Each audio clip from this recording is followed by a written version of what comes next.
और अब बात करेंगे जोशीमठ की। प्रशासन ने भूधसाव का संकट बढ़ता देखते हुए शहर को 3 अलग अलग जोन में बांटने का फैसला किया है। ये जोन होंगे असुरक्षित, सुरक्षित और फिर बफर जोन। देखिए रिपोर्ट।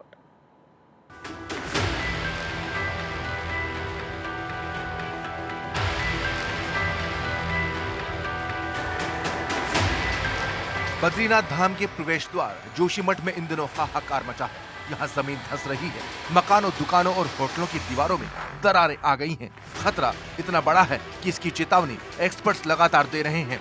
खतरे को देखते हुए power transmission corporation of Uttarakhand की टीम जोशीमठ पहुंच चुकी है। यह टीम MDPC ध्यानी के नेतृत्व में रवाना हुई है। इस दौरान टीम बिजली की लाइनों पर पड़ने वाले असर पर रिसर्च करेगी। यहाँ स्थिति लगातार खतरनाक रूप ले रही है। आपदा से अगर ट्रांसमिशन की लाइनों पर प्रभाव पड़ रहा होगा तो समय से उसका रखरखाव किया जाएगा। इस मामले में लगातार केंद्र सरकार ने नजर बनाकर रखी है। PM मोदी ने CM धामी से बात की है। PM ने पूछा कि कितने लोग प्रभावित हुए हैं, कितना नुकसान हुआ है, लोगों के विस्थापन के लिए क्या किया जा रहा है। इस तरह की जानकारी प्रधानमंत्री ने CM धामी से ली है। साथ ही PM मोदी ने मुख्यमंत्री धामी को भरोसा दिलाया है कि उनकी हर संभव मदद की जाएगी।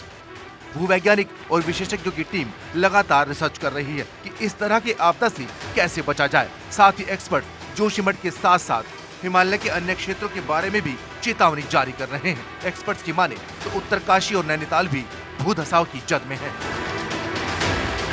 शहर में भूधसाव के संकट के बीच अब जोशीमठ में तय मानक से ज्यादा वाले निर्माण पर पूरी तरह से रोक लगा दी जाएगी।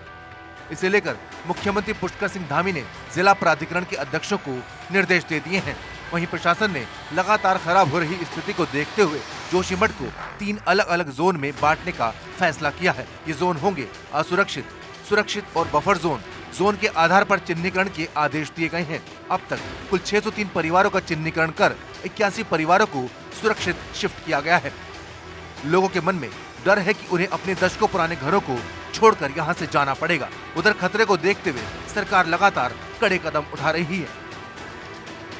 स्पष्ट निर्देश दिए गए हैं कि सबको हटाया जाना है। सबको डिटेन 603 है। जितने की पहले 3 फेज में कर रहे हैं। पहले जो मेजर क्षति वाले घर हैं उनको हम करेंगे और दूसरा फिर मॉडरेट फिर माइनर वालों को।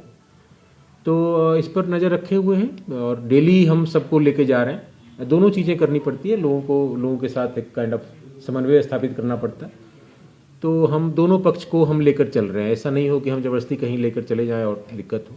तो सहमति से ही कार्य चल रहा है। इस मामले में स्वामी अविमुक्तेश्वरानंद सरस्वती ने सुप्रीम कोर्ट में PIL दाखिल की है। उनका कहना है कि पिछले 1 साल से जमीन धंसने के संकेत मिल रहे थे, बावजूद इसके सरकार ने इस पर ध्यान नहीं दिया। शंकराचार्य ने सुप्रीम कोर्ट से मांग की है कि इस मामले पर जल्द सुनवाई हो। साथ ही याचिका में तपोवन विष्णुगढ़ विद्युत परियोजना को रोकने की मांग की गई है। प्रभावित लोगों को मदद देने और संपत्ति का बीमा करने की मांग भी इसमें शामिल है। इसके अलावा याचिका में नरसिंह मंदिर आदि शंकराचार्य से जुड़ी प्राचीन जगहों के नष्ट होने का भी अंदेशा जताया गया है। उत्तराखंड के पूर्व CM हरीश रावत ने जोशीमठ में भूधसाव पर चिंता जाहिर की है। उन्होंने कहा है कि किसी भी समय सारा ढांचा ढह सकता है। जोशीमठ को दूसरी जगह बसाया जाए और नया जोशीमठ बनाया जाए। स्थिति बहुत चिंताजनक है, विस्फोटक स्थिति तक चिंताजनक है। किसी समय भी सारा ढांचा कोलैप्स कर सकता है। प्रकृति चेतावनी दे रही है और हम उस चेतावनी के अनुरूप आचरण नहीं कर रहे हैं। एक ही तरीका है कि जोशीमठ को दूसरी जगह बसाया जाए, नया जोशीमठ बनाया जाए और पुराने जोशीमठ का ट्रीटमेंट किया जाए और इसको राष्ट्रीय आपदा के रूप में ले करके इसका पूरा ट्रीटमेंट किया जाए और यहाँ के प्रभावित परिवारों को बद्रीनाथ की तर्ज पर जो है मुआवजा दिया जाए। PMO के एक्शन में आते ही NDRF और SDRF की टीमें जोशीमठ में तैनात हैं। NDRF की एक टीम स्टैंड बाय पर है ताकि किसी भी तरह की आपदा से बचा जा सके। इसके अलावा एक्सपर्ट्स की टीम भी मौके का जायजा ले रही है, जिनकी रिपोर्ट के आधार पर प्रशासन जरूरी एक्शन लेगा। NDRF की टीम प्रशासन की मदद के लिए पूरी तरह से मुस्तैद है। Bureau report, Bharat 24।